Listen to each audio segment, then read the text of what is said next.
Welcome everybody to our webinar in this different hour. We have been recording now on the 15th of January.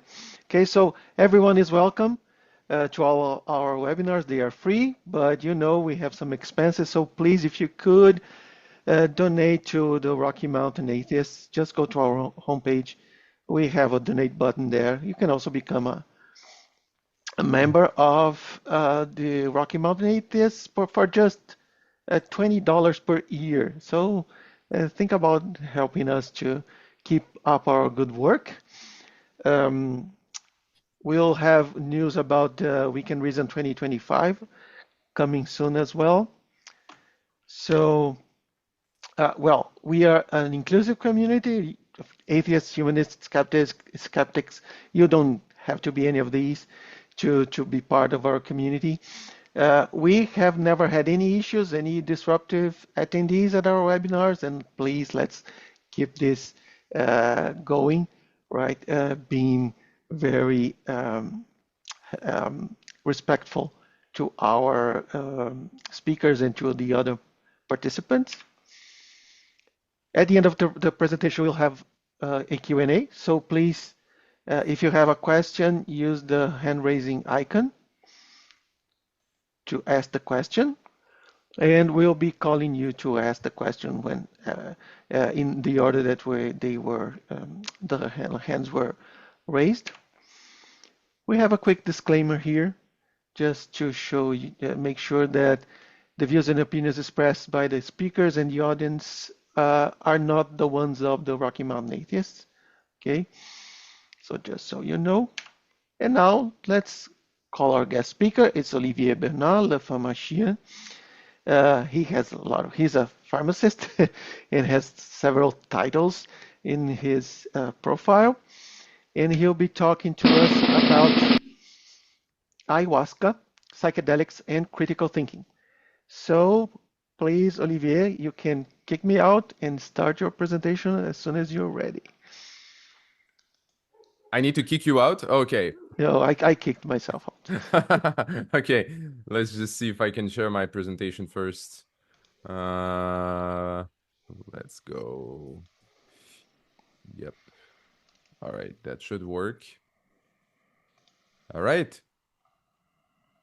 So, Helio, the PowerPoint looks okay? Yes. Awesome. All right. Looks perfect. Okay. All right. Thanks, everyone. Everyone who's there right now and everyone who will be listening to the video later on. I'm very happy to be here. And thanks to the Rocky Mountain Atheists for inviting me, actually. That was a bit of a surprise. Actually, I was in Calgary when I received the invitation to do a webinar later on. I was like, we just missed each other, I guess, in person. So, but fortunately, everything worked out in the end. So Helio asked me, if I had a topic I wanted to present on. So I thought about some of the things I've worked on in the past few years. And one of the things I thought could be interesting for you guys is this kind of short talk about a project I did a few years ago, which I'm going to introduce, which was about ayahuasca, which is a hallucinogenic. Sorry about that. Well, it's an hallucinogen, basically. And also about psychedelics as a whole, but more on the perspective of critical thinking. And it's really not something you see that often. If you go online, you'll see lots of content about psychedelics. Usually it's very positive content. It sounds promising, interesting, fascinating, but it's pretty rare to see anything critical about that. So that's what I'll be trying to do. Couple of things I want to say before I start. Two things that could happen during the talk is, first, my computer could freeze. If that happens, don't worry, I'll be back in like 2 minutes. I'll just reboot and I'll be back. Zoom, these kind of webinars are paying for that.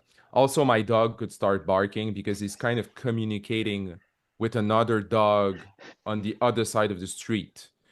So they talk to each other sometimes. So if you hear a dog, that's my dog.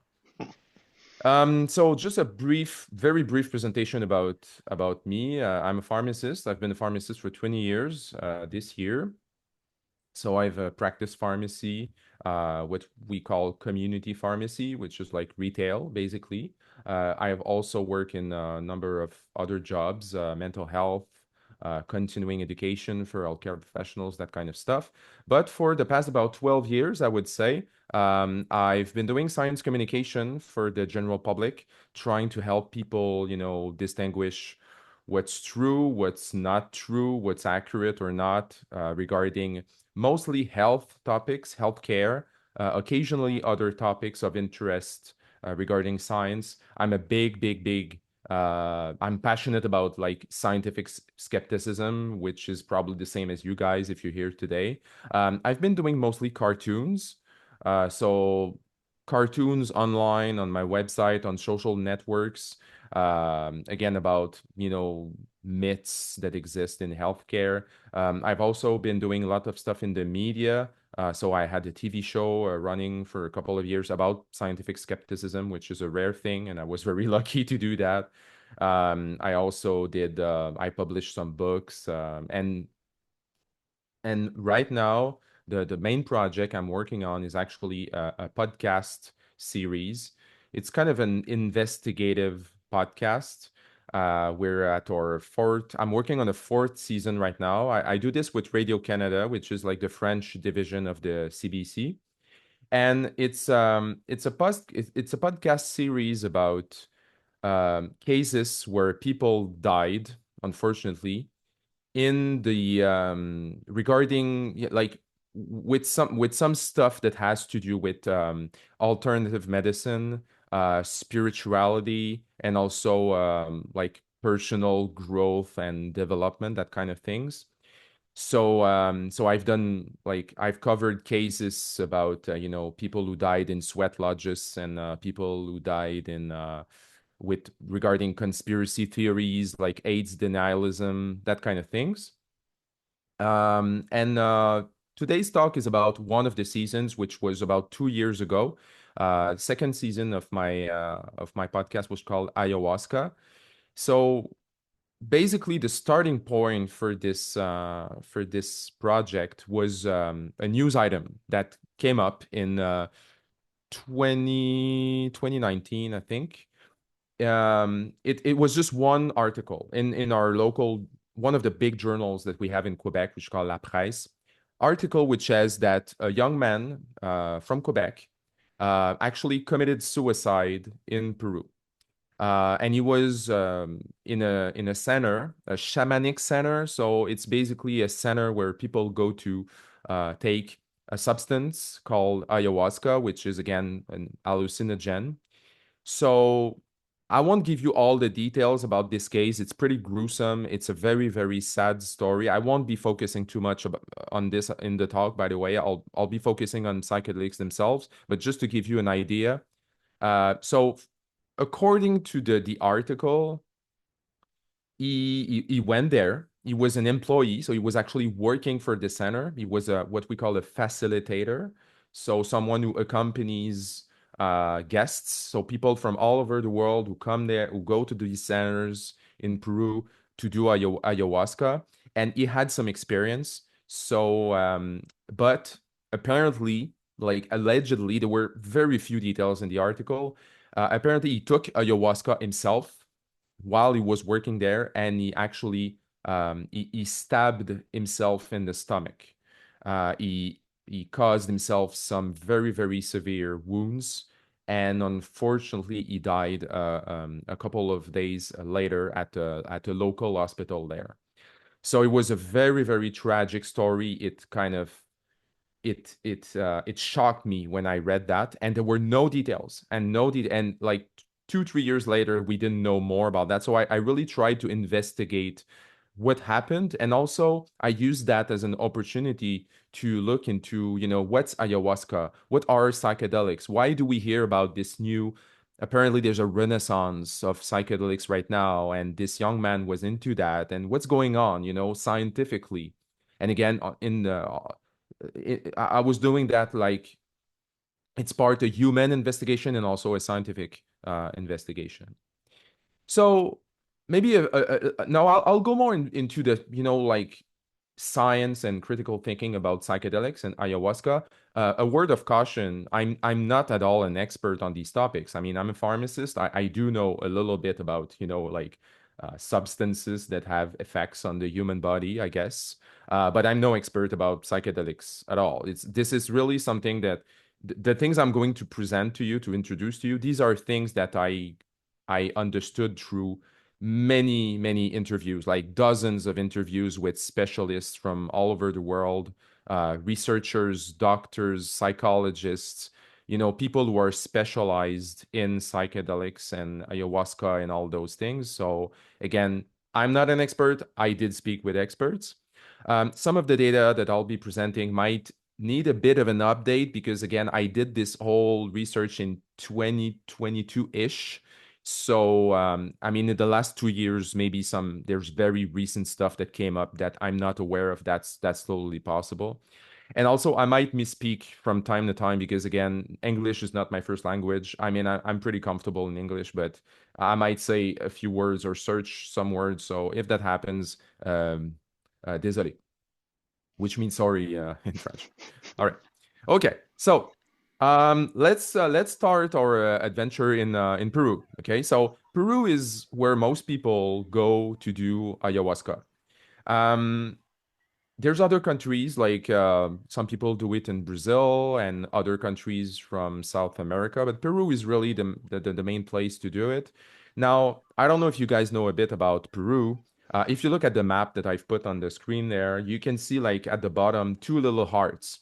These two hearts, these are places where I've personally been to in Peru. So I went to Cusco, so Machu Picchu and that kind of stuff. I also did a trek in the mountains near Lima. So Lima is the capital of Peru. So these are the touristic areas. This is where most people go. When people say, I'm going on a trip to Peru, they go near Lima or they go to Cusco to go to Machu Picchu. Now, ayahuasca is not something, well, I guess you can do it probably in many different places, but that's not the place to go do ayahuasca. What I'm talking about is going on like at the top of the image, this kind of red arrow. It's really in the middle of the Amazon forest. There's a city called Iquitos. I hope I'm pronouncing that correctly. So Iquitos is really the capital of ayahuasca worldwide. It's really a city that almost exists purely on the existence of ayahuasca tourism. People coming from all over the world to try this thing. It's a kind of I guess it's a very big city for the Amazon, but in comparison to any city, it's a small city. There's not a lot of infrastructure.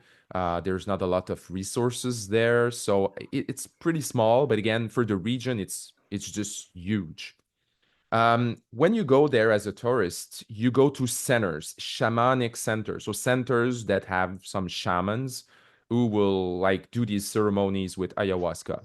Um, the the centers can be very big or very small. So you have these small centers where they can welcome like 6 to 8 people at a time. So very, very small, very rudimentary. But you also have these mega centers, like they get dozens of people at the same times. There's luxury centers that you can go there and do like yoga retreats and all that. So you have anything's possible, right? So you start in Iquitos, basically, and usually you'll take a bus and you'll go deep into the jungle and you'll end up at one of these centers eventually. So ayahuasca is, I guess you can call it a brew. So it's a liquid. It's a brew made from different plants that grow in the region, mostly two plants, and I'll talk about that in a moment. So the shamans and their staff, they kind of brew these plants for a couple of hours. It's pretty long, and it makes this liquid. It's a very thick liquid. It's pretty dense. It's brown, kind of syrupy. And so people at night, usually, they'll just gather in one of the areas. They'll sit in a circle, and they'll drink the little cup of ayahuasca, sometimes once, sometimes twice, and then they'll start vomiting because ayahuasca is what we call an emetic. Maybe I'm not pronouncing that correctly, but basically it makes you puke. So, like, so just to make it simple, so you vomit a lot. Not everybody, but most people will vomit a lot. So you empty your stomach, and then you start hallucinating. It starts in about 20 minutes to an hour, and then it can last for a couple of hours. Some people will take it again. So it depends on the shaman, it depends on the center. But there's this whole ceremony where everyone kind of does this experience together. They hallucinate together, and yeah, that's pretty much how it goes. Now, how long has this been around? So, when you read online, if you go on websites and social networks and you ask, how long have shamans been like doing ayahuasca and welcoming people to have these experiences to do ayahuasca? Well, you'll find very varied answers to that. So you'll hear that ayahuasca has been traditionally used by shamans for 500 years, 1,000 years, 10,000 years, and also since the dawn of humanity. So obviously, all of these answers cannot be right at the same time. So hopefully, we can shed some light on this a little bit later on.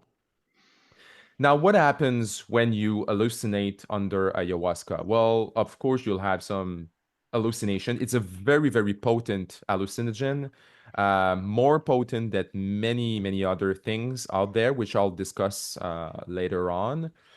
And there's something special about ayahuasca in that you know, most people when they experience ayahuasca, they'll see some specific things. They'll mostly see entities. And what I mean by entities is, like almost like gods and goddesses, which come to them and talk to them and kind of takes them by the hand and these entities they tell people, I'm going to show you some stuff. I'm going to make you go through some stuff like memories from your childhood. I'll make you travel in time. I'll take you back home and you'll see what people home are doing right now and we'll kind of try to solve something. So there's really like this experience where you actually talk to some kind of an entity again. uh, we One thing that we hear pretty often is Mama Ayahuasca, which is again a character that appears in many of these hallucinations. She's usually a woman, part plant, part woman, from what people say. Many people see a serpent. The serpent, the snake, is actually the one of the symbols of ayahuasca, and so people say that they see a snake and again sometimes they talk to the snake, sometimes the snake comes in them, and many of these different things. So this is something a little bit specific about ayahuasca, which you don't necessarily see with other hallucinogens like the traditional ones like LSD or magic mushrooms and all that. But again, I'll come back to that. So hallucinogens as a whole, ayahuasca, and like psychedelics in the last, I mean, in the last decade or so, but more it dates to much more. It's been around longer than that, but mostly in the latest decade, they've really seen kind of some people call it a renaissance. So there's a renewed interest in psychedelics, mostly to treat mental health conditions. So people, I mean, they'll go to these ayahuasca retreats to have an experience, and it's something spiritual. It's something about finding something in themselves, and there's usually this big spiritual thing, also a challenge sometimes. But a lot of them are also going there to actually heal, to treat some disorders that they might have. So what we among the things that we hear pretty often, that ayahuasca will lead to a better social and emotional functioning, increased self-awareness, creativity, more empathy. It also says that it's a cure for depressive disorders, so major depression, anxiety disorders, substance abuse, so any kind of addiction like cocaine, alcohol, other addictions like gambling, these kind of things. Also, a big thing is about healing traumas. So people that can have like post-traumatic stress disorders or just uh, other traumas like sexual assaults, these kind of things, they go there to fix that with ayahuasca. This is something that's been, I, I would say, marketed by the shamans in a way. And a big belief in the domain is that one ceremony of ayahuasca is the equivalent of 10 years of psychotherapy. So obviously we can understand the appeal. I mean, psychotherapy is expensive, it's difficult, it takes a long time. So if you can do 10 years of psychotherapy in just one ceremony in Peru, I mean, why not do it? That kind of makes sense. So what is ayahuasca exactly? So ayahuasca is, let's say, if we bring it back to the main components, I'm not saying there's not other stuff in there, but the main components are two different substances. The first one is DMT, dimethyltryptamine, which is the hallucinogen. That's the substance that makes you hallucinate. Now, the problem about DMT is that if you just eat it, if you consume it orally, your body will eliminate it very quickly. It can just break it, basically. So if you need to combine it with another substance which will prevent this breaking up of the molecule. And so there's two different plants that will give these two molecules that exist in the jungle. So one plant is called Psychotria viridis. Other plants that can be used for that, but that's the main one. So you have this plant that gives you DMT, and you have this other plant that gives you the armaline, or the substance that prevents the breaking up. So when you combine the two plants, you brew them together, then you'll have this brew that you can take DMT and it's actually potent, it's actually active, and it will make you hallucinate. Now, if you look at the molecule of DMT, which is like the top one on the screen, I'm going to show you now other molecules of other psychedelics, other hallucinogens. So psilocybin is actually the ingredient in magic mushrooms. Lysergic acid diethylamide is LSD, so one of the classic hallucinogens. So if you look, like, there's this part of the molecule that's very similar. This hexagon and this pentagon. See, in DMT, you find it in psilocybin, you find it in LSD, you also find it in serotonin. Serotonin is actually an hormone or a neurotransmitter that we have in our brains already. It's involved in tons of different things in the brain, including mood, but not only mood, like many different things.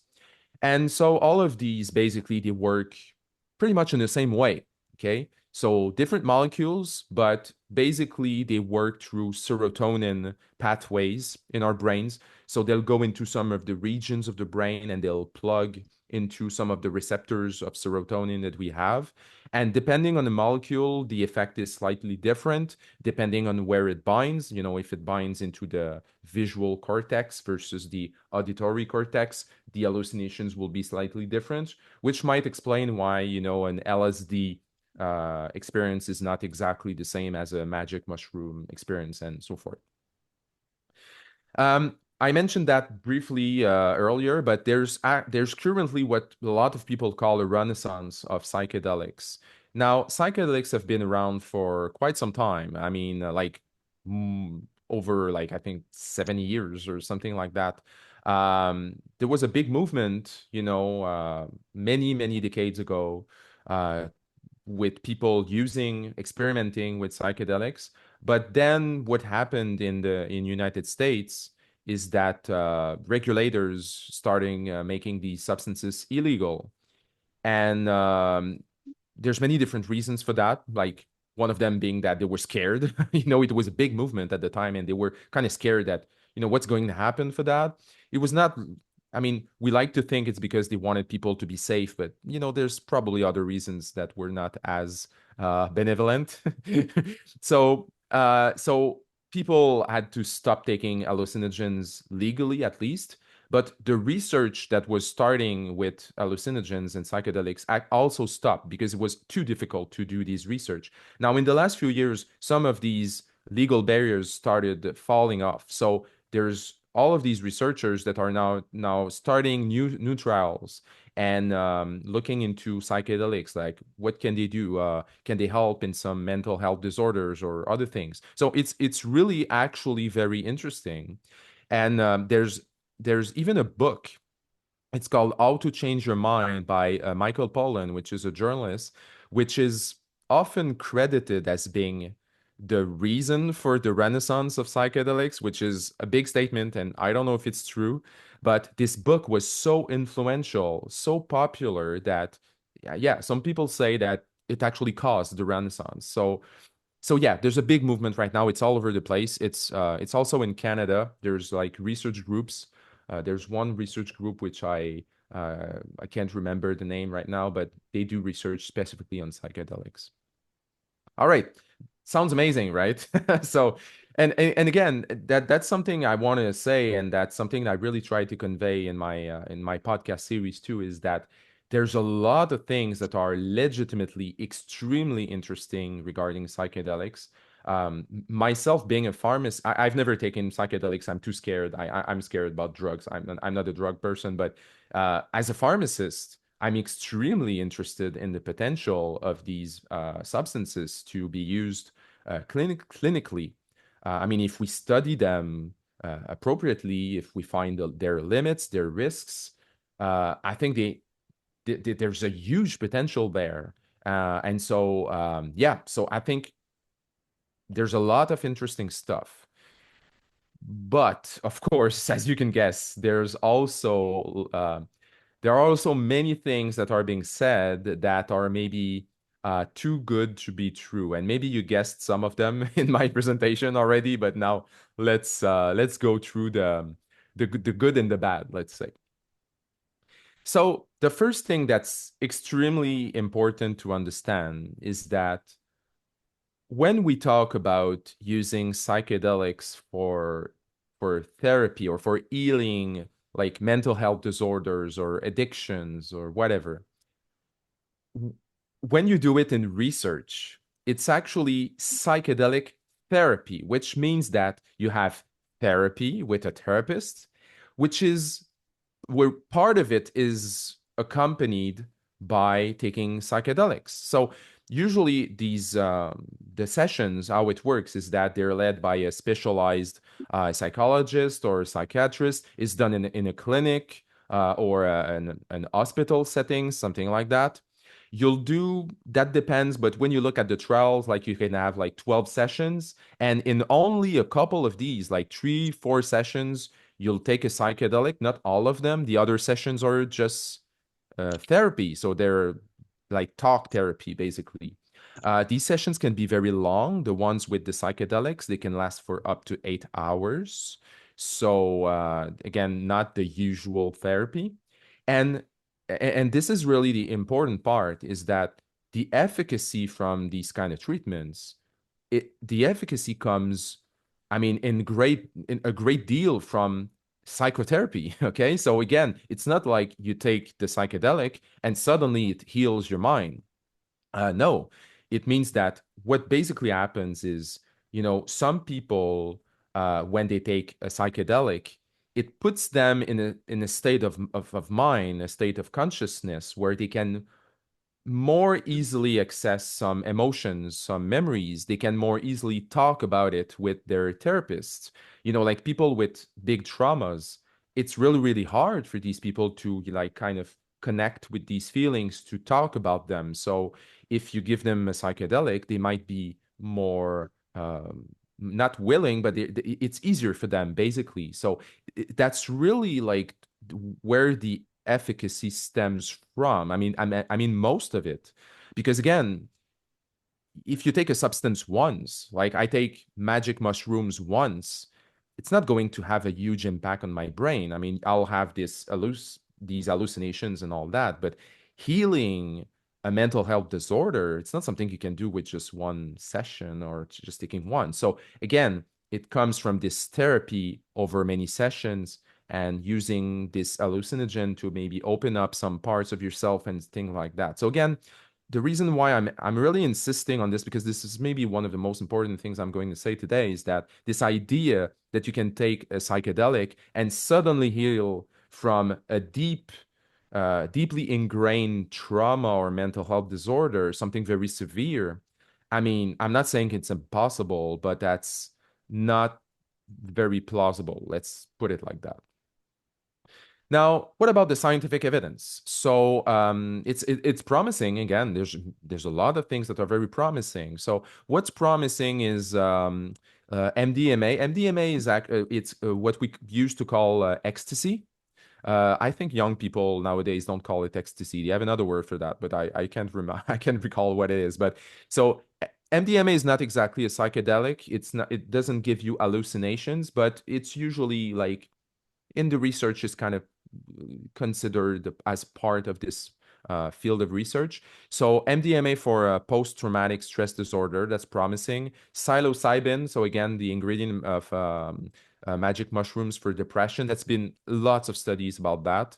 And also psychedelics used for palliative care. So end of life, people who are dying and they have a fear of death, which is completely normal. And some of them, they can, if they take psychedelics, it kind of helps them deal with the end of life situation, or also maybe sometimes deal with stuff that they wanted to deal with in their life and they were not able to, and now they're kind of in a hurry to go through some stuff. And there's pretty interesting research in that field. Now, um, again, very promising data, very interesting, lots of potential there. Now, there are also some serious gaps in how the studies are designed. So, and I'll just give you a couple of examples. I'm not being exhaustive here, but in many of these studies, the people are volunteers. So they're people who just they want to do these trials, and so there's a selection bias going on, which means that you're not taking random people and they don't know what they're going to do. You're taking people who want to do these psychedelic things. So obviously, you'll probably recruit people who are more favorable to these kind of experiences, which can introduce maybe a bias into like a tendency for having more positive results. Many studies use self-administered questionnaires to evaluate if people really get some benefit from that. So again, these self-administered questionnaires, I'm not saying they're bad, but they have limitations. So if someone fills up a questionnaire, usually they'll rate pretty highly, more favorably what they've been experiencing. That's something that's just how it is in research. So again, a limitation there. Very few studies where you have a placebo group. So I don't know if you guys are really about that, but the best way you can do a trial is to have like a placebo, so a substance that has no effect whatsoever, and you have the real substance. And when people in the trial take the substance, they don't know what they're taking. Like I might be taking the psychedelic, or it could be the placebo, and I don't know it. The researcher doesn't know it. Nobody knows it.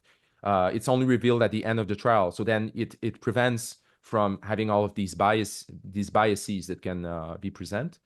Now, having a placebo for a psychedelic is pretty hard because, I mean, you hallucinate. So no placebo is going to make you hallucinate. Well, that's not exactly true. You can actually maybe conjure up some kind of hallucination or something like that. But it's hard to find placebo. Some placebos or controls that have been used in trials that were inadequate, so they did not really mimic something that kind of looks like a psychedelic. So again, the comparisons are not always very good, and also there's a pretty small sample, so not big groups being recruited in those trials. The other thing is that the findings of these trials are typically really exaggerated, okay, by the mainstream media when they publish articles. Like journalists, they eat up that stuff. They're like, wow, this trial showed this and this and this and that, and you're like, well, that's not exactly what the trial says. Even the scientific media, I was really, really disappointed reading about this, about, very credible scientific media who put out these articles that are so positive, and it's like, well, they really lack nuance, I think. And sometimes the researcher themselves take part into this, and I'm going to give you good examples about that. So in the last few years, and even in Canada, there were many concerns raised about how accurate, how well designed these studies are, how ethical they are. So there's been some ethical concerns about how people are treated in those trials, how it's going on with the therapists and all that. So again, I'm not like doing any judgment here. I'm just saying that there's some serious concerns that have been raised. And so again, the idea is just to say we need to take all of this with a bit of critical thinking, right? Okay, so I just mentioned that some researchers, they sometimes, I mean, they're actual researchers. I mean, they're people doing research, they're scientists. But sometimes when you read what they say, I mean, they don't sound like scientists. Now, I've put three quotes in there. These are real quotes. I've anonymized them. Like the pictures that are there, they're false pictures that I've generated with AI. I don't want to say who said those things. It's not important, but they're very, very well known, like big leading researchers in the field. So just to give you a couple of examples. So one of them said, ayahuasca manifests what's inside you. So the more specific your intention is to where you are in life, the more effective it will be. Which I don't even know what that means. Shamans work with you energetically. So, all this energy stuff, it's really pseudoscience. And again, I'm not expecting a researcher to talk about eh, like energy and that kind of things. The second one is the worst, I think. It's each of us can manifest the properties of a field of consciousness that transcends space, time, and linear causality. Now that sounds like crap, to be honest. Like that doesn't mean anything. I'm sorry. That makes no sense at all scientifically. Another one said ayahuasca is the symbiotic ally of the human race. Again, all of these kind of sentences that sound kind of esoteric, and I don't like that. Again, I'm a guy. I'm interested in scientific skepticism. I like rigor.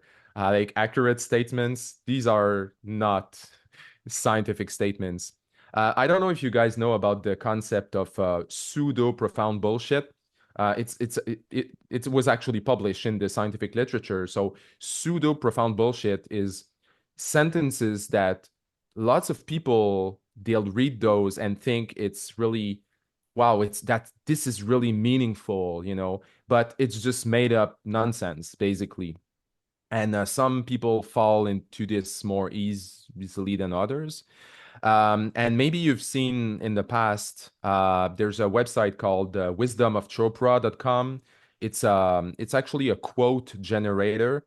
Like it puts out these fake quotes from Deepak Chopra. Deepak Chopra is a big esoteric guy. He's a doctor, but also like a mysticist. And he always says these sentences that they make no sense. And there's actually this quote generator, which is very accurate. Like if you compare the fake quotes from this to his real quotes, they're very, very similar. And they actually do sound perfectly like these actual quotes from actual researchers here. So, I mean, it's a red flag. Let's just put it this way.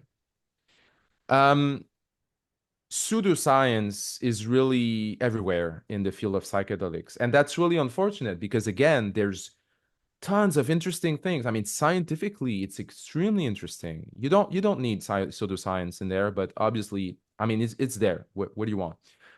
Anything related to healthcare, anyway, there's tons of pseudoscience. So a couple of examples.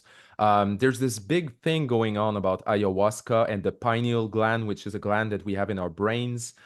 Some people think that DMT, so the hallucinogen inside ayahuasca, is actually produced by this gland. And again, I've talked to researchers who work on the pineal gland, and he could not even tell what that was. Some people think that you need to decalcify the pineal gland because apparently this gland can calcify itself. And again, you need to take psychedelics to decalcify this gland, which again, I don't get it. Some people say that the pineal gland is the third eye or the seat of the soul. So you can see the kind of language. So again, it's kind of unfortunate to see those kind of things mixed in with interesting science.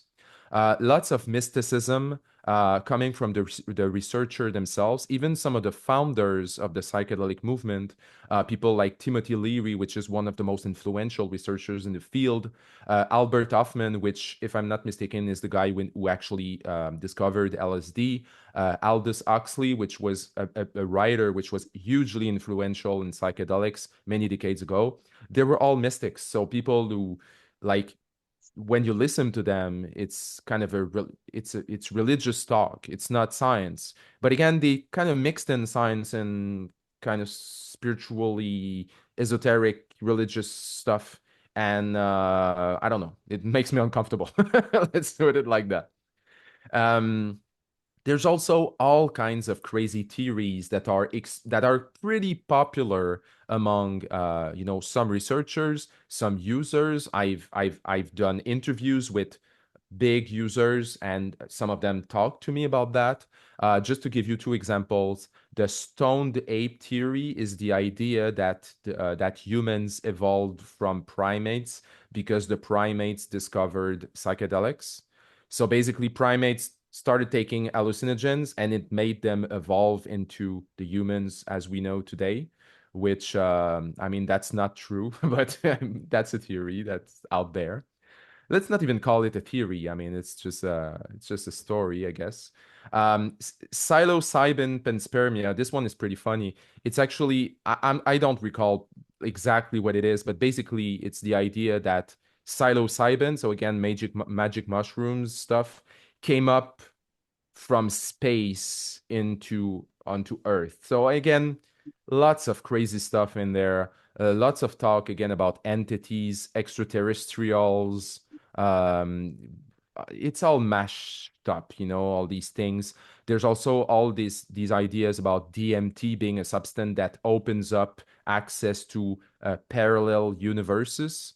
I've actually done interviews with people who are big users of ayahuasca, and they told me that when they meet these entities, they actually go into parallel universes. They go into other dimensions for real. Like it's not for them. It's not an hallucination. It's really something that they believe in. They've read about it.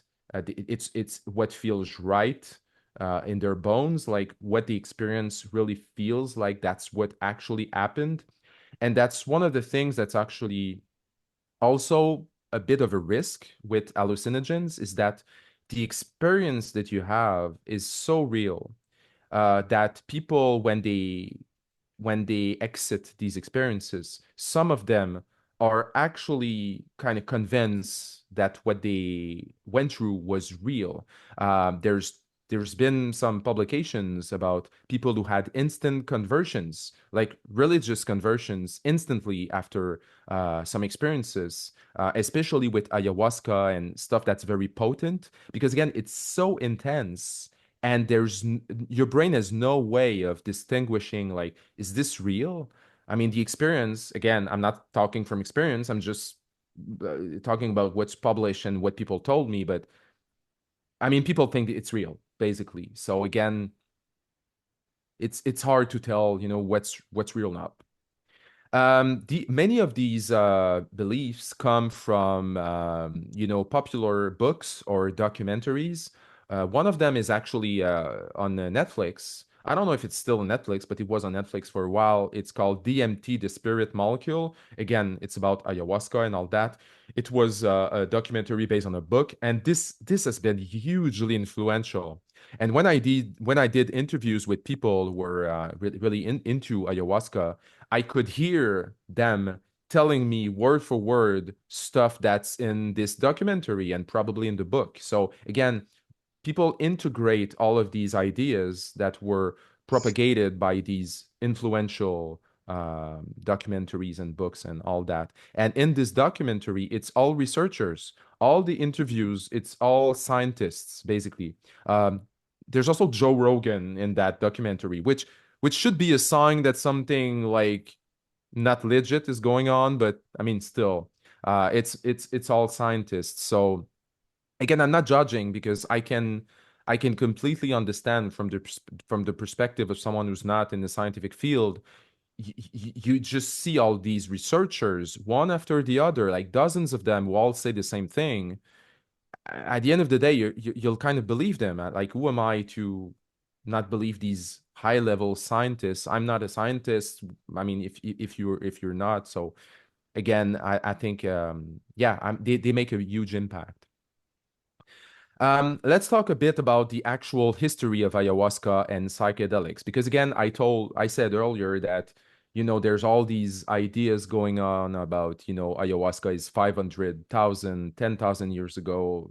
It's been there for, the whole history, basically. Now, what are the facts? So there are facts. So basically, the earliest finding that we have regarding ayahuasca, so some components of ayahuasca, not the brew, like we didn't find like the actual liquid, but some of the components that are used into making ayahuasca were found in on a site that was 1,000 years old.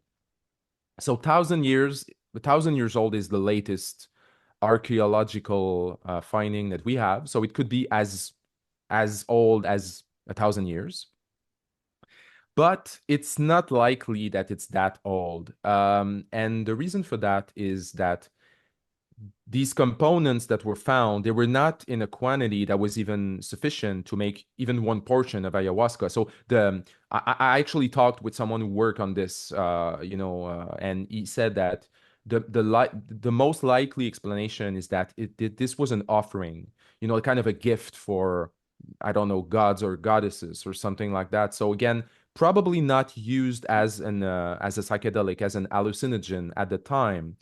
So if you're being a bit more critical and you really ask yourself, like, okay, so when did the shamans really start, you know, giving ayahuasca to people into these sessions? It appears that it dates that in less than 150 years old. It probably started along those lines. So there was a big boom in development in these parts of the Amazon. And again, I'm not going into details, and I'm not an expert in this, but basically big boom of development, and then some opportunities, some shamans starting like rediscovering some stuff and trying it and trying out. But the brew itself probably not there for a lot more than that, from what I could gather from the specialists I talked to. So but again, this idea that it's been there for like thousands of years, or even like hundreds of years, centuries, millennia, that kind of plays on your imagination, right? If you're someone who's into these kind of things, I mean, it's an argument. It's something that can be, I don't know, it can be interesting to say, well, I'm going to reconnect with this age-old tradition, something that's been there forever, and I'm going to like experience this. And I'm a city dweller, and now I'm going to reconnect with this very traditional old thing. And the truth is that it's not that old. So sorry about that. You see the same deal with psychedelics as a whole. So I'll just give you an example.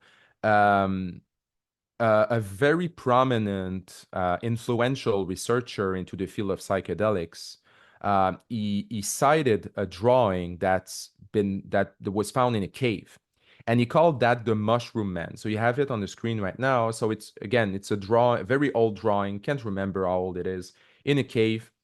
And when he saw this drawing, he saw, well, this is a man covered with magic mushrooms.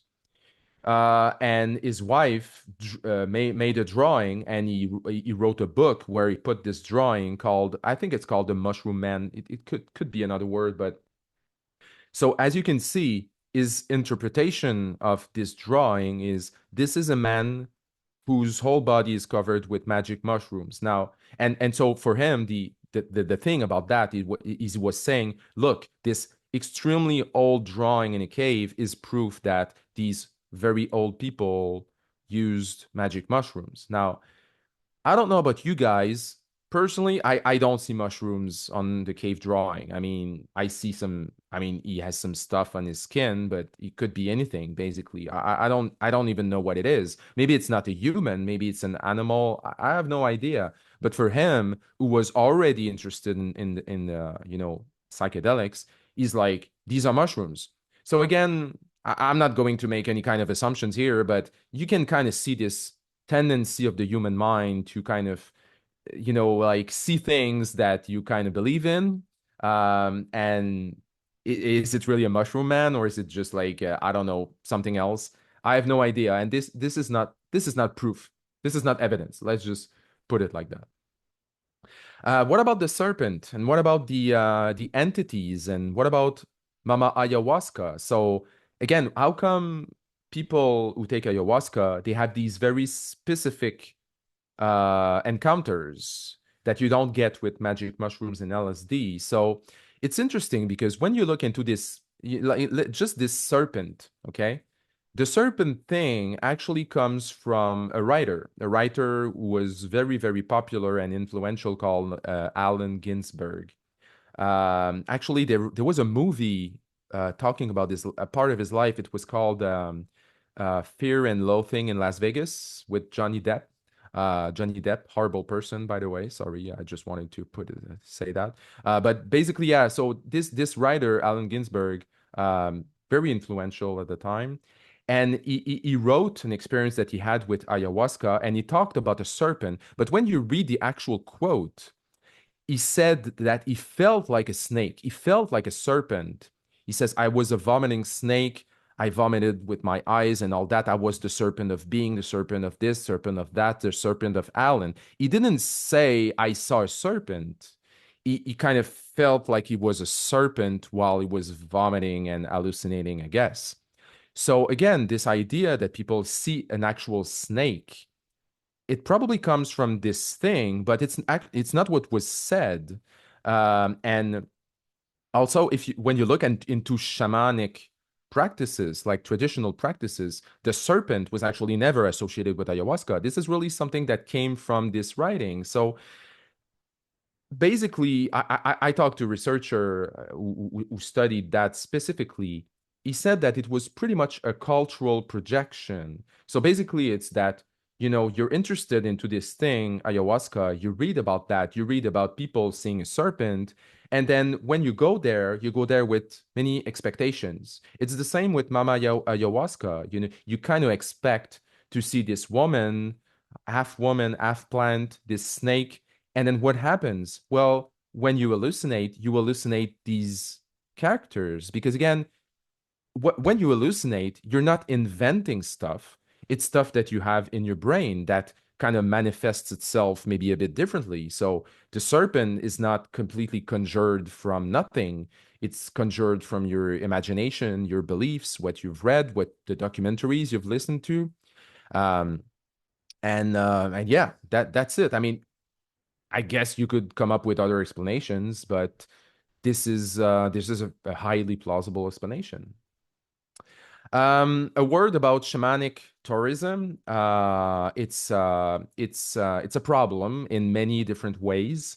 Again, I think it's extremely important to protect traditional cultural practices all over the world. I mean, nowadays with globalization, with deforestation. I mean, we come up in those places and we kind of just break stuff and just take things for granted and all that. So, I mean, humans do horrible things to cultural practices, to, you know, minority groups. So obviously we need to protect that. Now, is shamanic tourism a traditional practice? Not really. I mean, again, this is something that's made for tourists. Of course, shamans use psychedelics in their own, um, you know, to become shamans. Basically, it's part of their thing, of their work. But now, when you take like people from, I don't know, Canada or the States or Europe, and they, you know, these people come there just to have a couple of days where they just, you know, take these plants. It has nothing to do with the cultural practice, or I mean, very little. Now, sometimes some things that we can see happening is that some shamans, voluntarily or not, they will impose some of their beliefs into participants. As an example, the belief of many shamans is that if you have some kind of distress, it means that you are possessed by a demon.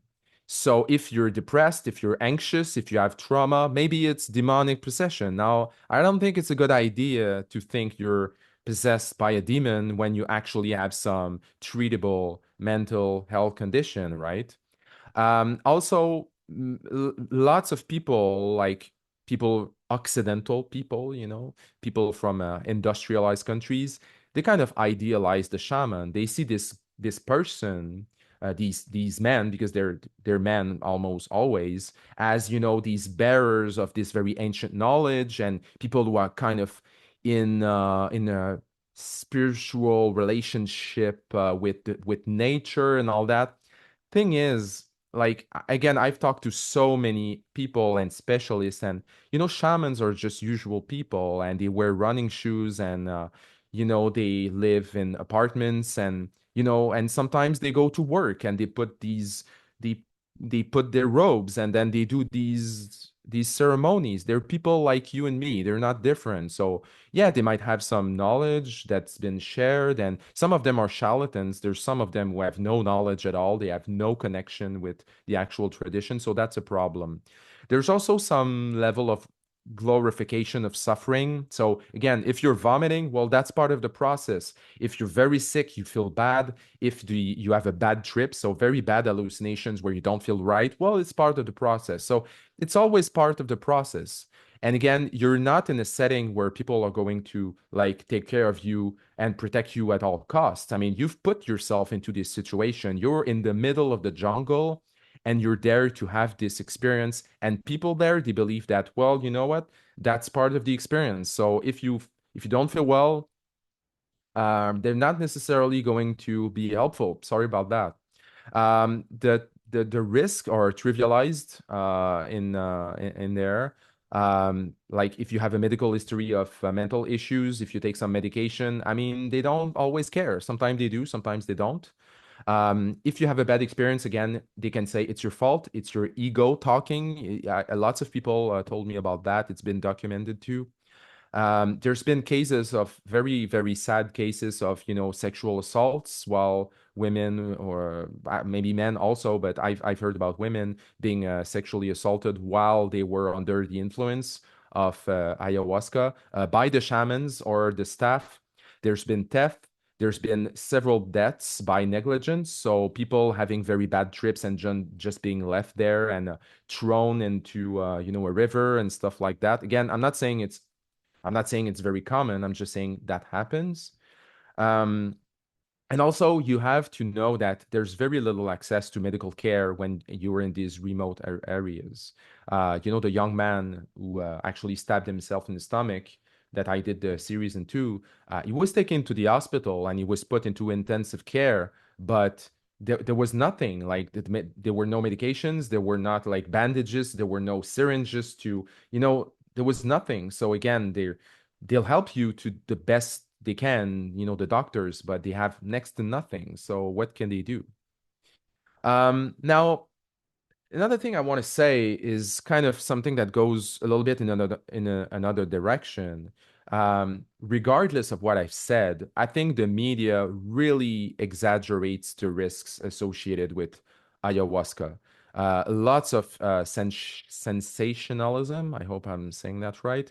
So you can read like these big headlines like ayahuasca, the insanity vine, and the killer plant from the Amazon, and all that. And that's not helpful. I mean, the reality is that very, very few people, when you take into account that, thousands of people, if not the tens of thousands of people go in these places every year, there's not a lot of people who have these like bad experiences. Even fewer people who died, who had serious injuries. It's actually quite rare. So the idea again is not to exaggerate the risk. It's just you need to have informed consent. So let's just know what's good, what's the bad. But the media, they're not helpful. Um, Pretty often I've seen media saying this guy died because they took ayahuasca, and pretty often they didn't even take ayahuasca. Like it was something else, basically. So again, I don't like what the media does with that. I don't think it helps. It contributes to misinformation. And, it's already pretty difficult to find good information. So if the media also doesn't give the right information, either in good or the bad, it's not helpful. Sorry, I'm repeating myself, but I want to make this clear. So this is the last slide I have. So other issues, so other stuff, I won't go into details. So right now there's massive investments into psychedelics. Some of them are kind of I mean, they make sense. Like the pharmaceutical industry is looking into that. Like they want to make new hallucinogens, new psychedelics. They want to like modify the molecule and patent these and make tons of money on these. And I worked for the pharmaceutical industry a couple of years. I know how they work. They do good stuff and bad stuff. And again, it's not necessarily bad to do this, but again, this is a field that's going to be monetized one way or another. Um, Something that could be a bit surprising is that the American alt-right is really investing into that. People, I don't know if this is sounding a bell to you guys, but like Peter Thiel and Rebecca Mercer and people like that are actually investors in psychedelics, which kind of breaks up this idea that, psychedelics, it's a hippie thing, it's about leftist people, and all that. No, that's it's not like that at all. Maybe it was like that 50, 70 years ago. I don't know. But nowadays, it's pretty much anyone, basically. And if you follow the January 6th insurrection in United States, the QAnon shaman, the guy with the big horns and stuff, he was a big psychedelic guy. Again, not a hippie, not someone I would qualify as a hippie. Well, not in a traditional sense, anyway.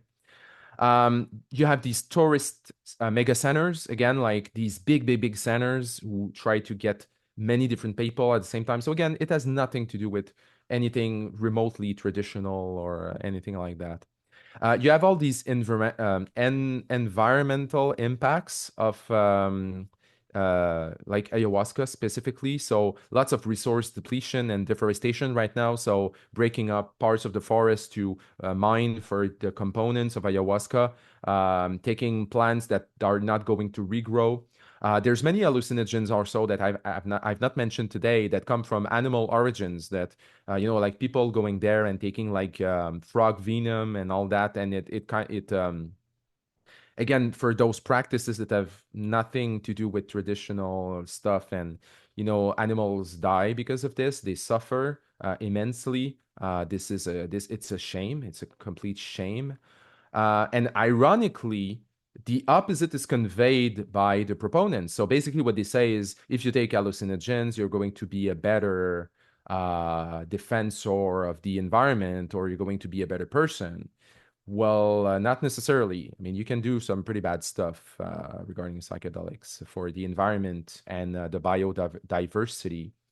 And finally, there's very few public efforts in harm reduction right now. So right now we're seeing, in Canada, in the States, and other countries, all of these legal barriers, like I said, they're kind of falling off. So now it's becoming more accepted that, yeah, people can use them sometimes in some contexts. You can do research on that. But the thing is that the government is not really that involved in what we call harm reduction, which is, yeah, let's remove these legal barriers that were not there for the right reasons right from the beginning. So let's remove these. But then we need to put the efforts and the money in to protect people against some of the risks that they can have when they take psychedelics. There's some people who are going to have very bad experiences. Some people are going to have psychoses. Some people are going to be re-traumatized, and that's something that we've seen happen, unfortunately, is people taking psychedelics to treat a trauma, and then they relive the trauma so intensely that they're re-traumatized, and then the trauma is even worse after that. So again, if you decriminalize, put in the efforts and money to make sure that the people are going to be taken care of when it goes wrong.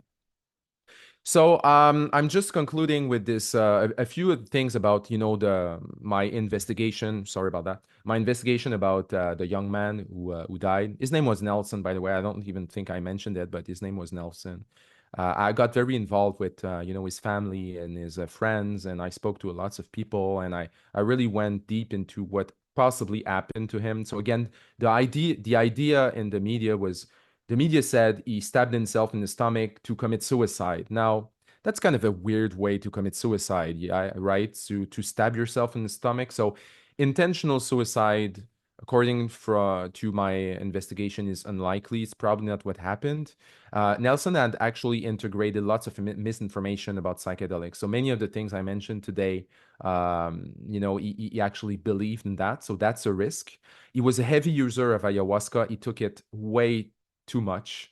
It's tough to say how much exactly, but he said that he had it many different times in a short amount of time. He had very bad reactions in the past. Some reactions to ayahuasca where he had to be controlled because it was a risk for self harm and for harm to others.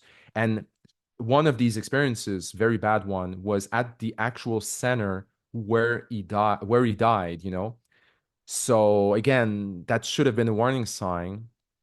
He was also possibly starting something called a diet with a plant called Chirix sanango. So basically, he wanted to become a shaman, and he asked a shaman on site to put him on a very intense experience with a very little known psychedelic, which again called Chirix sanango. There's next to nothing known about this plant, like really next to nothing. Like the last paper published was from 1974, and this is an extremely potent and dangerous psychedelic, toxic. So he was possibly starting this experience with this plant. So again, if he took that and he had a bad reaction, maybe he could have had a psychosis where he actually armed himself. He was working under poor working conditions, so sleep deprived, food deprived. He was not paid. Like many people who go there to work, they're actually not paid. They do very hard work, so maybe they can experience fatigue. Um, there was an unexperienced shaman on site, so if I remember correctly, he was 19 years old. So again, not someone with lots of knowledge. And so I mean, I think it's fair to ask some questions about the oversight by the shamanic center. Like the owner of the center was not there when that happened. Nobody was there to look into what the facilitators were doing and all that. So again, I'm telling you that to show that sometimes something can seem very appealing, very wonderful and amazing. And sometimes I think that some people, they integrate all these misconceptions and misinformation and myths and beliefs about ayahuasca or other substances, and they go there with a very like honest desire to experience something meaningful and helpful. And again, I'm in no way I'm trying to like say it's not a good thing. I mean, for many people, it was a life-changing experience, and that's good. But again, for me, it's about informed consent. People should be aware of what's true, what's demonstrably false, what's possibly good science, what's not, what's plausible, what's not, what are really these center, what's really going on. So I really did this series to, yeah, help maybe provide some comfort for the family who, they were in a pretty bad condition when I met them, but also to make sure that maybe other people won't have the same thing happen to them. All right. That's it. Thanks. Wow. Thank you very much, Olivier. It was fantastic. Just an update. I checked the movie DMT, The Spirit Molecule. It's not on Netflix anymore.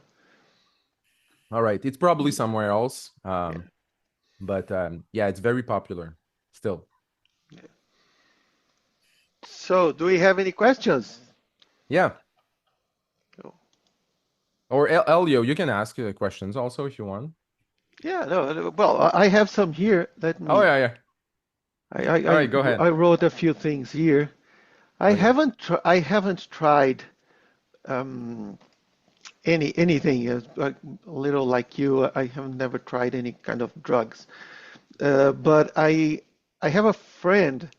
Well, in Brazil, it's more common, right? People have more experience with that.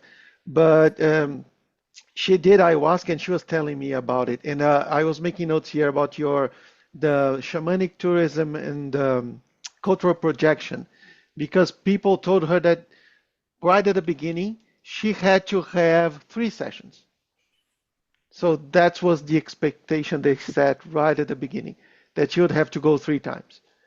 So of course, I don't know how much of this is true, or how much is just because they want to make sure that people will come back. Yes. But they said this at the beginning, that that could happen, and she went 3 times, and she Yeah, did it. that's common actually. People go there for usually it's about a week, and in a week they can have like two, three, four different ceremonies with ayahuasca. That varies. So that's actually pretty common. And the interesting thing, and I didn't go into details regarding this, but after you have these ceremonies, the day after you have, or sometimes it can be during or whatever, you have these things called integration. Integration is a time you take to discuss what you went through, what you saw, what you experienced, and typically you discuss that with someone. So in these centers, it's facilitators, or it could be the shaman himself, but usually he doesn't speak the language. So you talk with facilitators, and now again, there's kind of a risk there because you're telling someone about what you experience, and then there's this other person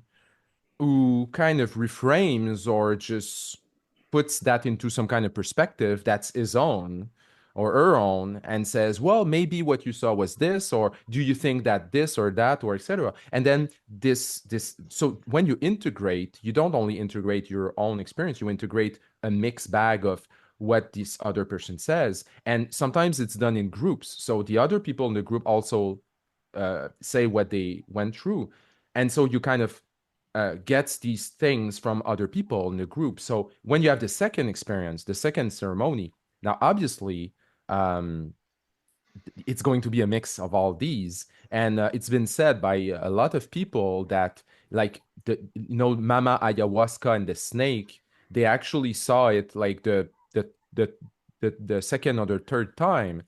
And one of the explanations could be that, they heard some other people say, I saw Mama Ayahuasca, and then they're like, oh, wow, interesting. I hope I'll see her. And then maybe they see her after, 2 times or 3 times. So, yeah. Okay. So, anyone has a question? Anyone else? Okay, I have more.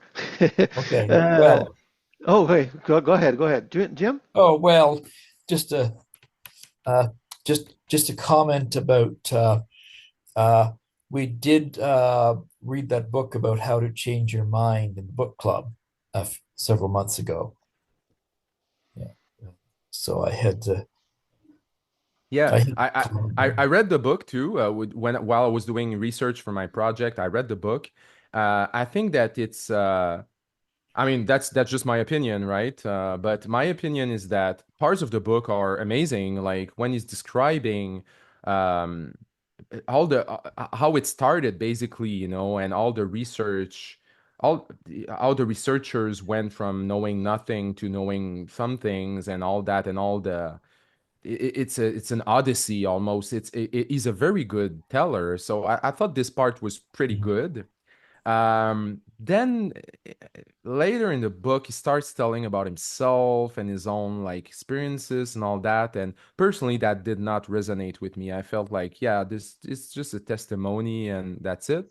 The other thing that I noticed is that it's a very, very highly positive account.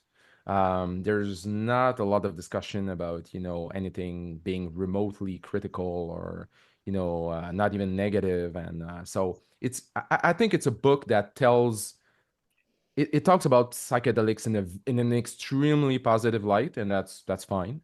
Um, for my personal taste, that's not the kind of content I like to consume or read or whatever. I like to read something that's a bit more balanced and nuanced, and I didn't feel that in the book. But that being said, I mean, I still think it's a good book, to Yeah. be honest. Yeah. I got some other unbalanced stuff, like the two short books, well, in one volume by Aldous Huxley on the issue were sitting around the house when I was a kid, and I read those. Um, I haven't. That's must be quite a read. yeah. Doors of Perception and Heaven and Hell Yeah. are the two books. Yeah, And Doors of Perception. That was the yeah, hugely influential one. yeah. Yeah. Now, there was the research thing at University of Saskatchewan about 1960-ish. And my dad volunteered as somebody to just take that as somebody who, didn't have addiction problems or something with alcohol or something for them to do a comparison. So uh, that I think he bought those books after that experience. Yeah, that makes sense. I mean, when you go through something like that, I guess afterwards, you want to understand what happened. And I've actually talked with I remember I talked with a researcher. He did his master's degree on it was a master's in sociology, and he followed some ayahuasca groups. And he was in a ceremony, and they said, "Did you want to try?" And he was like, "Well, I should try in one ceremony." And he was really like approaching this from a very scientific perspective and very rigorous and all that. And after the experience, he just couldn't he could not put words into what went on. Like he was deeply, deeply moved and like kind of a mix of troubled and fascinated by what happened. And even as a scientist, he was not able to explain that. And so again, I think that sometimes when you go through something like that, then it kind of makes sense that after that you're like, all right, now I want information. And that's where, it's sad and it's unfortunate because there's not a lot of good information out there, unfortunately. That again, that's an opinion of mine, but from my experience, from my research, there's so few sources that I would recommend personally to get good information on this. Okay, Brent, do you want to ask a question?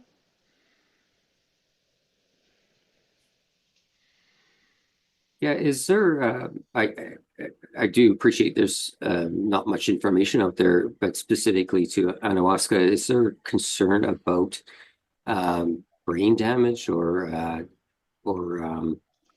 changing the brain structure? Yeah. Some psychedelics have that capability, I think.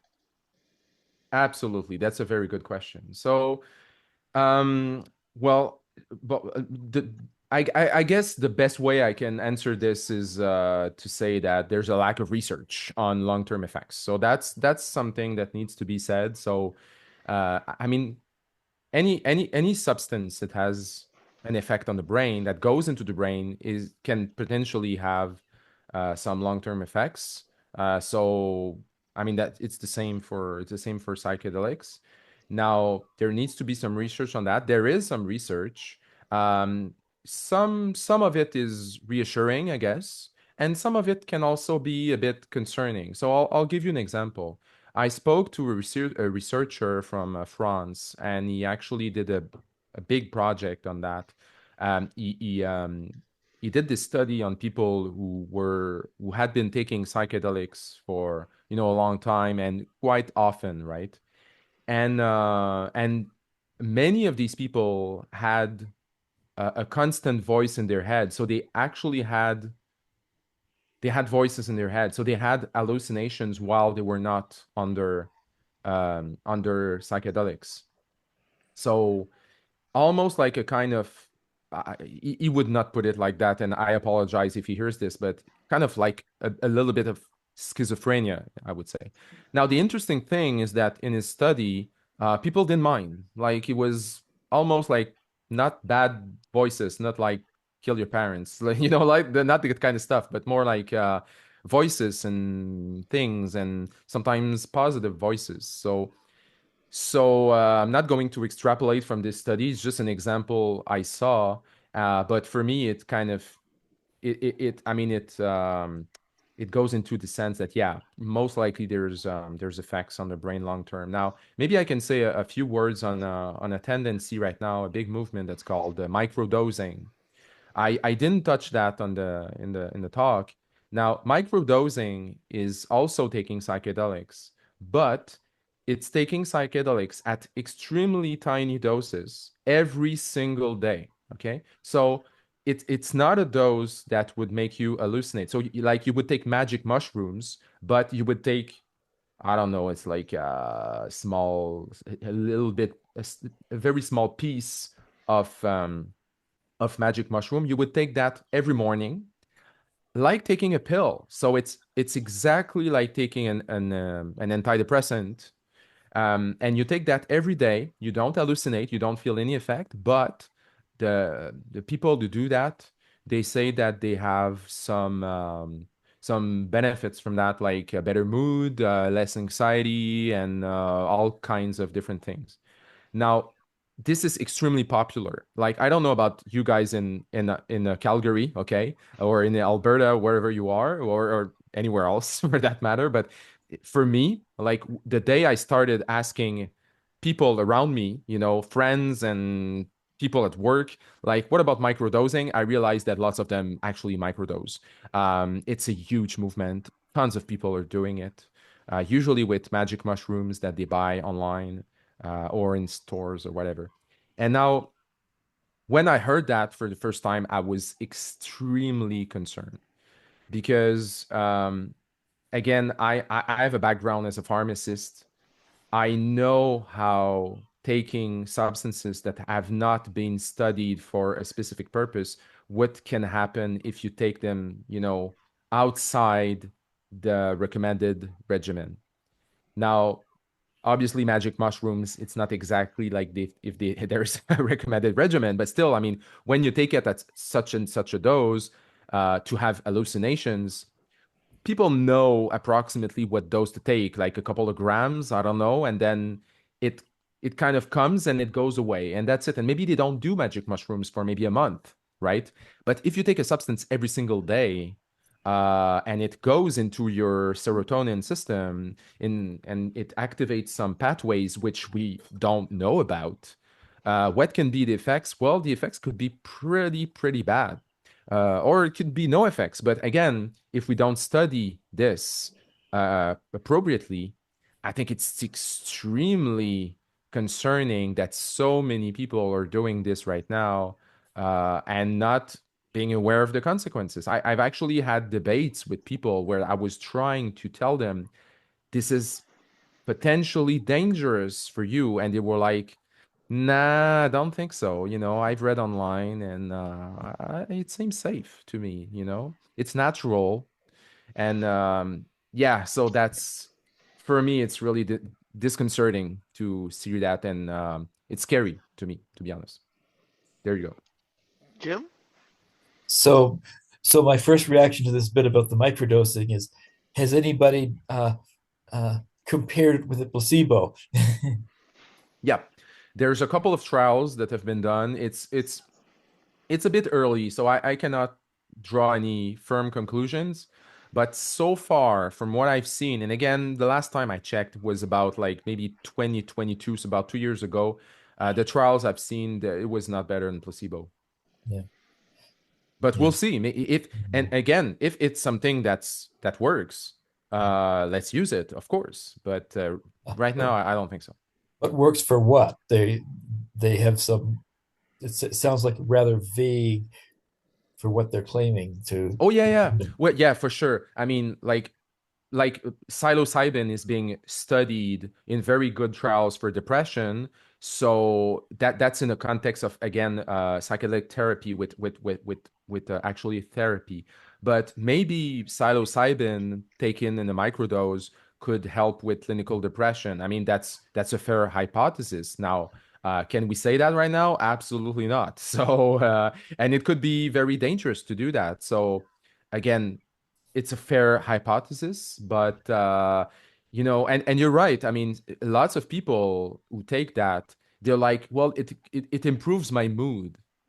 But I mean, yeah, but you're not depressed. I mean, you're not clinically depressed. You don't have an anxiety disorder. You don't suffer from panic attacks, or maybe you do. But again, it needs to be done in a clinical setting. That's the problem, because when people self-diagnose and self-treat, I mean, that's a recipe for disaster in my experience.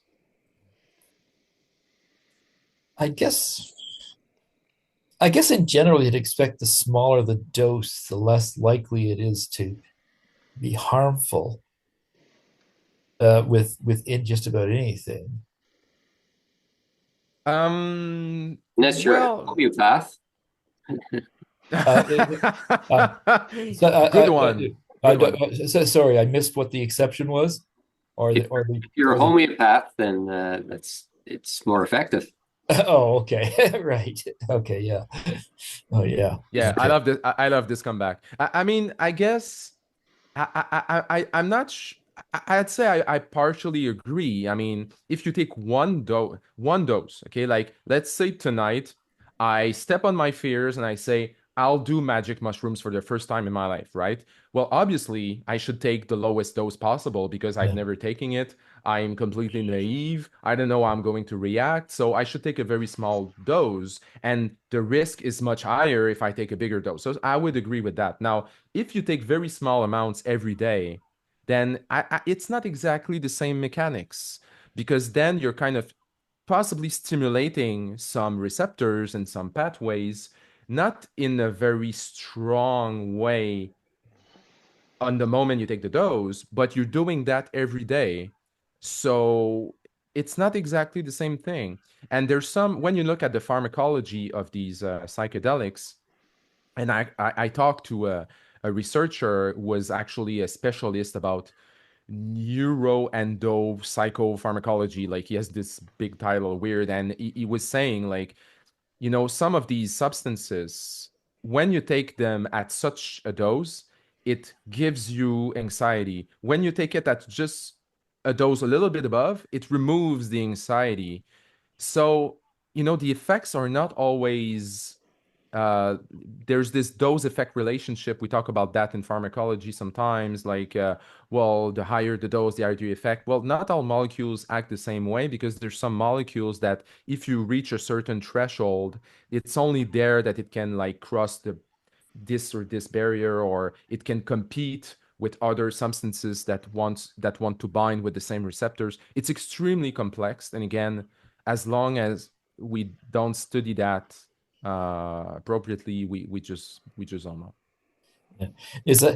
As I said during our book discussion, what Dad had said about his experience has made me curious about taking LSD, but not curious enough to take stuff off the street with who knows what other crap in it. All right. Well, another very, very important point, and I'm so happy that you bring that up. So if you go back to like the 60s or something like that, so there was actually pure LSD that you could obtain as a citizen, right? And the people who remember these experiences, they talk about that like in terms that are like, like it's the best experience of their life, stuff like that, right? Now, if today you're trying to find actual LSD, good luck, because again, the people who are going to sell that to you in the streets, it's probably not LSD. I actually spoke with, for my project, I spoke to there's a group in Quebec. They're called the Grip. amazing group. Everything they do is amazing. I love them so much. And what they do is, well, they help people. You know, they go into festivals and help people who want to have these experiences, and they're there for them and to do harm reduction. But also they have this clinic and they have this truck. And they bring the truck to festivals and raves and all that, and people can go and test their substances. So is this really magic mushrooms? Is this really ketamine? Ketamine is big right now? Um, is this and this and that and that? And it's almost never what you think. Basically, that's what she says. She told me, she said, it's never what you think. It's always substances that kind of roughly do something similar, but it's not that. And it can be spiked with stuff, and it's awful, to be honest. And now, like, the thing is that it's one of the reasons why it needs to be like done of course, in a smart fashion, but it needs to be decriminalized more and more. Because again, when you have these regulations, these very, very severe regulations, these criminal risks over your head, well, then you're going to go by on the streets and take, stuff that's very bad for you. While there's probably ways we can find to make it more secure, and that most likely involves less restrictive regulation. So that's pretty much everyone I spoke to in my project were thought that way. But strictly regulated on making sure that it actually contains what it says on the tin. Yeah, it's kind of tough because again, I don't know exactly what are the best solutions for that. Obviously, you're not going to go into your supermarket and buy LSD anytime soon, so I guess that's not going to happen. But I guess that, I think the idea is that the more if it's criminal, then people are going to do this in hiding, and if they do this in hiding, then they're more likely to meet bad actors. I think that's the gist of it, basically. So if you have a bit less regulations, then maybe people will be willing to maybe talk about it with actual professionals, and to get some advice. And maybe they'll say, well, this is maybe this thing, I'm not feeling it, and I won't be taking that after all, And the group I'm talking about, the grip, that's what they do. They don't judge. They don't say do this or that, or don't do this. They don't do that. They're like, okay, so this thing, we know that it's probably not this substance, it's probably this other thing. Here's the risks that you could have if you take that. Now do what you want, and if you decide to do it, then we're there for you. That's awesome. I mean, really, we need that right now. And as long as the appropriate professionals can be there for people and give the right information, I think it's for now, at least, it's the best we can do. Olivier, in 2022, I went to Telus Park, the museum we have here, Science Museum, and Okay. they have some events they call Spark by Night, where it's Okay. adults only. They have several themes. I went to one that was drugs, and they had this experience area where you could put on glasses that would simulate experiences with some drugs, and I tried the LSD glasses. Oh, It was terrible. I felt dizzy. You have to do a few things wearing the glasses, and at the end I had a headache and everything. How much do you think you can simulate an experience like that just by putting on glasses with specific lenses? that's an interesting question, and to be honest, I don't know the answer to that. That's a very good question.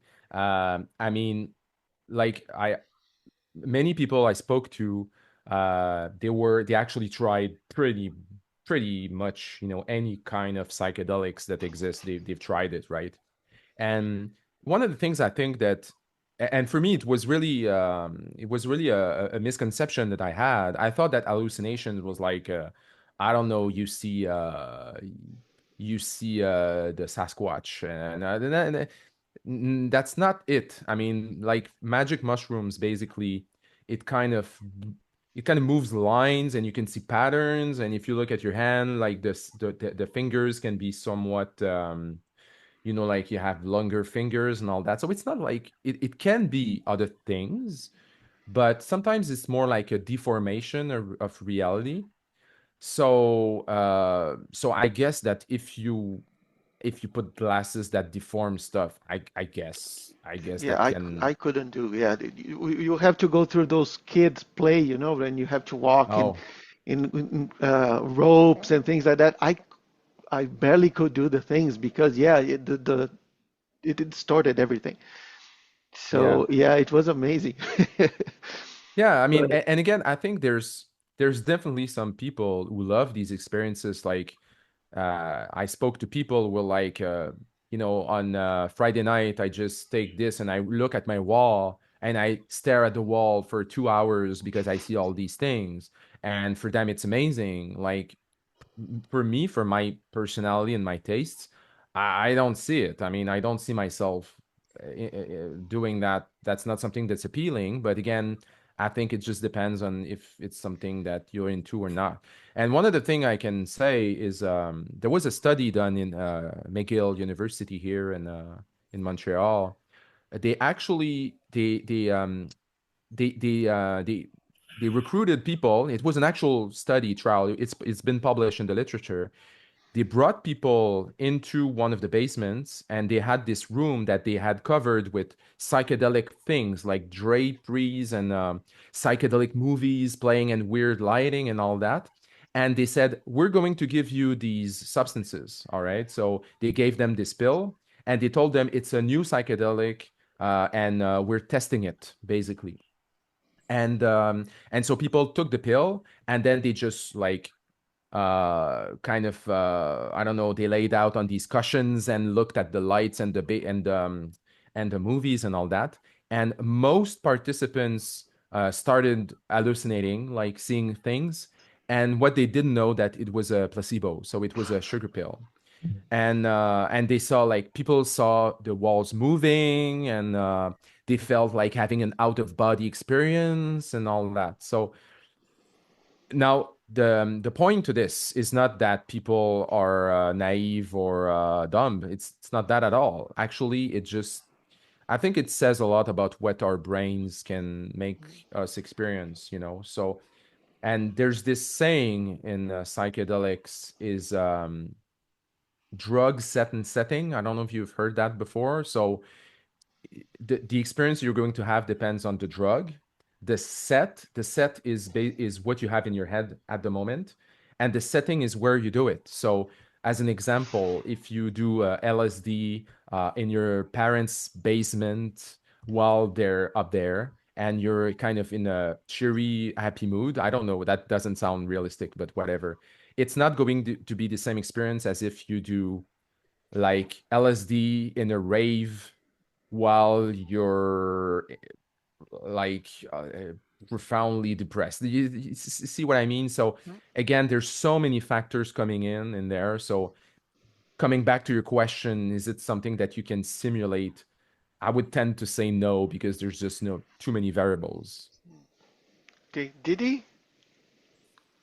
I was just wondering if people actually go into this, if the only option is to go into this totally blind, or is there any work being done on what experience you might have given your makeup and your medical background and your age and all that? Is there any way to know that you might go psychotic or not? Hmm.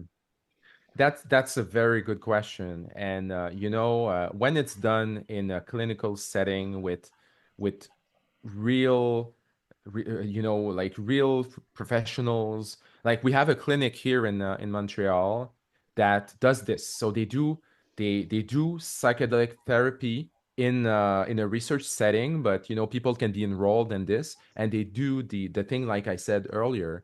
And so in those clinical settings, obviously there's many, like, you have these questionnaires that you have to fill out about your medical history, psychiatric history, and all that. They're going to not take some people who, they're going to have some risk factors and all that. So you're kind of putting aside all those potential things that are maybe not appropriate.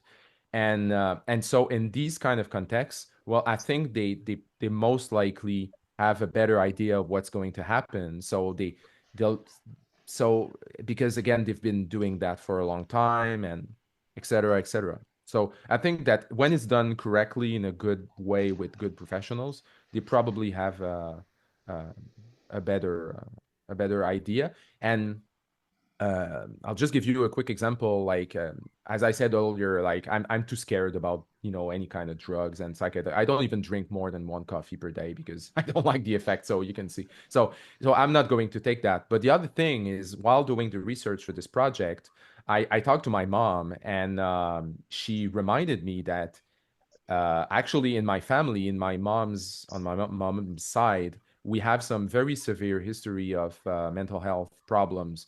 Like my grandfather and one of my uncles had bipolar disorder. One of my aunts was schizophrenic. So I'm not a good candidate, right? Like, I mean, obviously, I should know about that. I should know about my family history and be aware that, well, you know what? Lots of people in my family had problems with mental health. Maybe it's not for me, and it's okay sometimes to say, well, you know what? Like, maybe I'm not a good candidate and it's not willing to try. So, yeah. Jim? Thank you. Jim? Oh, okay. What Helio said about the glasses and something about the psychedelic posters and things like that, that doesn't fit with what I recall my dad saying and what I read in the in Huxley's books. That it was more you looked at things and you saw them not distorted in any way, but just you saw them as immensely significant, was what my impression is of what they tend to get, at least from the LSD. But hey, Yeah, and again, I talk to people who, yeah, they're hugely passionate about psychedelics, and like even I talked to an actual association of psychedelic users, and they know all about it, right? And it's so different, it's different from one person to the other, and it's different from one drug to one setting and all that. So I guess it can be all of those things, basically. So yeah. So I guess the glasses, maybe they can emulate one of the parts of the experience, but maybe certainly not all of it. And by the way, thinking again about some of the stuff I mentioned earlier, one of the placebos that is being used in some trials, again, as a control to make sure that, you're studying the substance and comparing it with something. So what they use as a placebo is a substance that causes flushing.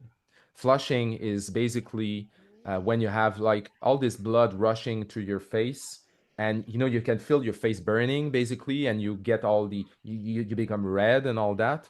So that's what they give to kind of simulate a fake hallucinogen.